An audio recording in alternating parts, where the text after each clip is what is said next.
Game of life, the old adage goes, you never know what you've got until it's gone. The same thing can be said in sports as well. The Liberty Flames found this out the hard way when they lost starting middle linebacker Nick Sigmon to a shoulder injury that put him out of commission for the better part of 3 games.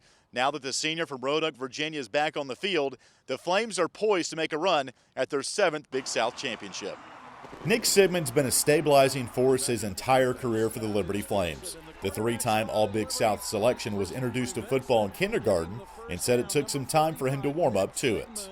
Probably back all the way to kindergarten. I remember those practices. That's when the age groups were a little bit different, and there was like second graders on our team.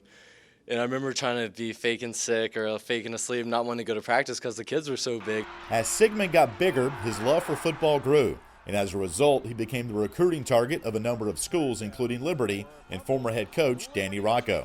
I think it was during summer, one of their offer days, Coach Rocco called me, and he had been down to the school before, and he let me know that I had an offer.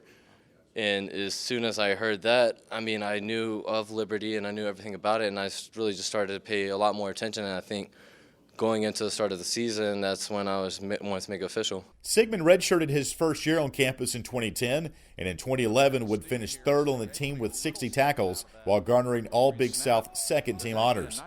Turner Gill would take over the program in the spring of 2012, and as his coaches appraised the talent they were inheriting, they immediately knew they had a player in Nick Sigmon.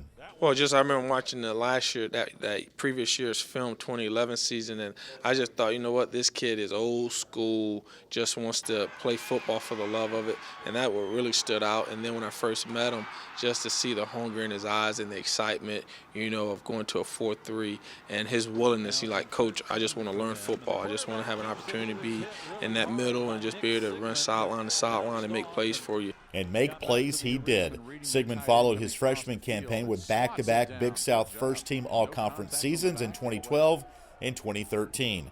This season, however, Sigmon's had to endure the injury bug that bit him in Week 5 at Indiana State and caused him to miss the Richmond and Appalachian State games. It's still tough because I'm missing more games this year in one season than I have in my whole career, being out and everything.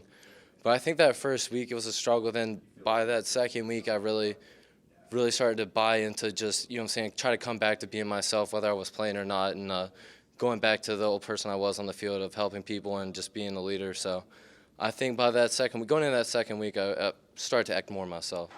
In Sigmon's absence, the Flames went 1-1, and since his return, the Flames have given up just 7 points in wins over Gardner-Webb and Presbyterian College.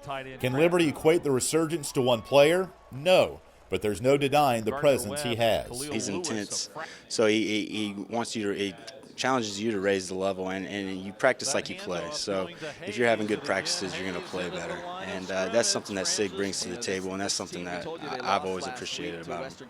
Nick Sigmon's entering the twilight of his career at Liberty, and as he stares down the home stretch as a Flame, he sees only one way to write his final chapter on Liberty Mountain. Win these last 3 games, win them by a pretty good margin to let people know that we are the mature team now. We're not taking games for light, no matter who it is. We're ready to come out here and play and hopefully go to the playoffs. And then I think with any team in FCS football, once you get in the playoffs, nobody, saying it's a new season again, just like the conference was. So I think if you get into the playoffs, you have it's on you.